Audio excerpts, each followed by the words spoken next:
Hi, I'm Bill Doherty, co-founder of the Doherty Relationship Institute, and I want to talk with you about some blind spots that I think we have in the couples therapy field. And these occurred to me when my daughter and I went systematically through the trainings and the training videos, wonderful stuff from many of our models.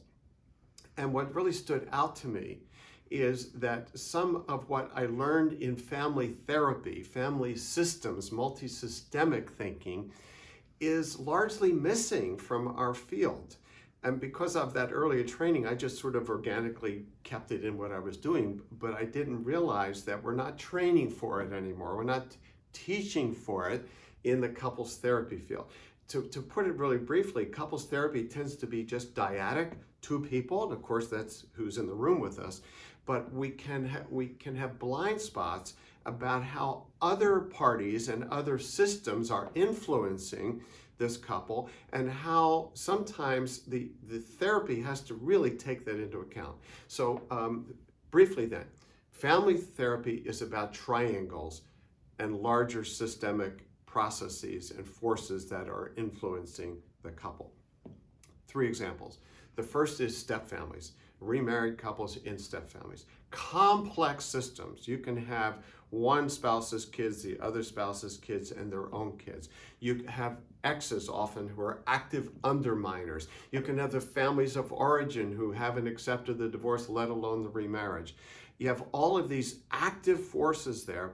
And on the ground, we know this from the research and the best clinical practice with stepfamilies, is that the co-parenting relationship, and these kids are active participants in all of that, has to be part of the helping of a couple in a stepfamily, because we know that co-parenting challenges are a key underminer of the couple relationship. So if you don't have, to put it really briefly, if you don't have co-parenting in stepfamily with all the divided loyalties in your framework for helping the couple in the remarriage, you have these huge gaps in what you're doing.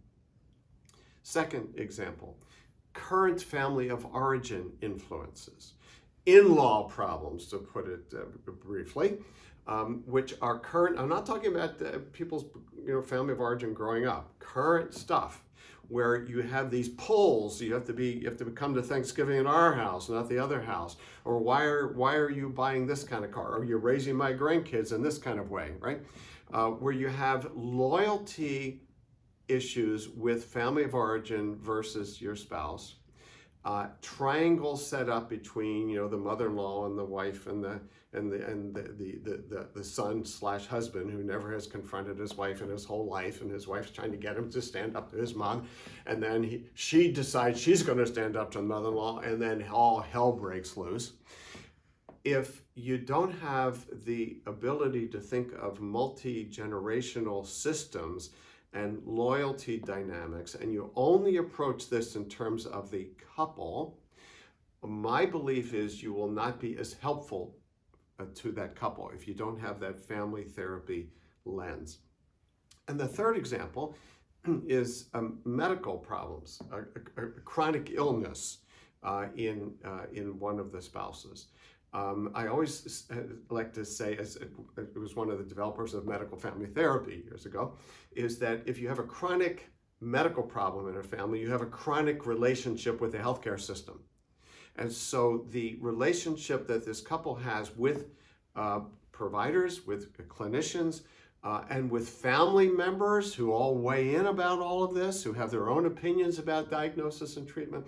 If you have this chronic medical problem, you have like a third party in the marriage with the illness, and then all of these other folks connected with it. And there are particular systemic issues involved in medical problems that one person has. It's not an interpersonal problem, it becomes that. It's a personal, biological problem that has all of these other people connected to it.